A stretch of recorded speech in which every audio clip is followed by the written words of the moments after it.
నిర్మల్ జిల్లా పెంబి మండలం ఇటిక్యాల గ్రామ శివార్లో నాన్ ట్రైబల్ రైతులు సాగు చేస్తున్న పోడు భూములను పెన్షన్ వేసి అటవీ అధికారులు స్వాధీనం చేసుకునే ప్రయత్నం చేస్తుండగా గ్రామ రైతులు అడ్డుకున్నారు. అదేవిధంగా కడం మండలం నవాబ్పేట్ అల్లంపల్లి గ్రామ శివార్లలో నాన్ ట్రైబల్ సాగు చేస్తున్న పట్టాలు లేని భూములను అటవీ అధికారులు భూములు స్వాధీనం చేసుకునే ప్రయత్నం చేయగా గ్రామ రైతులు అడ్డుకుని గుంతలను పూడ్చివేశారు. గత 40 ఏళ్లుగా తాము ఇవే భూములను సాగు చేస్తూ జీవనం కొనసాగిస్తున్న క్రమంలో మా నాన్ ట్రైబల్ భూములకు పట్టాలు లేవని అక్రమంగా దౌర్జన్యంగా అటవీ శాఖ లాక్కునే ప్రయత్నం చేస్తే ఊరుకునేదే లేదని హెచ్చరించారు. దీంతో అటవీ అధికారులకు గ్రామస్తులకు మధ్య తీవ్ర వాగ్వాదం చోటు చేసుకుంది.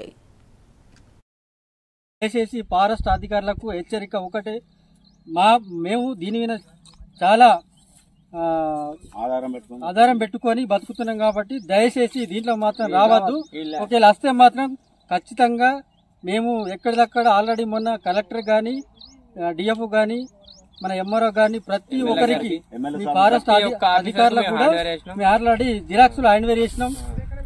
ఒకవేళ ఖచ్చితంగా ఇట్లా వస్తే మేము ఖచ్చితంగా అడ్డుకుంటా అన్న ఉద్దేశంతో మేము అందరం కలిసి హెచ్చరిస్తున్నాం. ఈ చెట్లు ఇవన్నీ పొలాలన్నీ సాగు చేసుకునే ఇలా కొత్త చేసుకునే కాదు, ఒక 50 ఏళ్ళ నుంచి మేము చేసుకునే మా తాతల కాలప్పటి నుంచి ఇది మాకు రిజిస్ట్రేషన్ భూమి, పట్టాలు ఉన్నాయి, లోన్లు తీసుకున్నాం. మేము ఈ భూమికి కొత్త కొట్టుకొని కొత్త చేసుకునేది కాదు. మాకు పంట రైతులు దయచేసి రెవెన్యూ ఆఫీస్ అధికారులకు ఫారెస్ట్ అధికారులకు దయచేసి రిక్వెస్ట్ ఏంటంటే మాకు ఈ భూమి ఎటువంటి ఆటంకం కలిగితే మేము రిక్వెస్ట్ చేస్తున్నాం. ఒకవేళ ఆటంకం కలిగి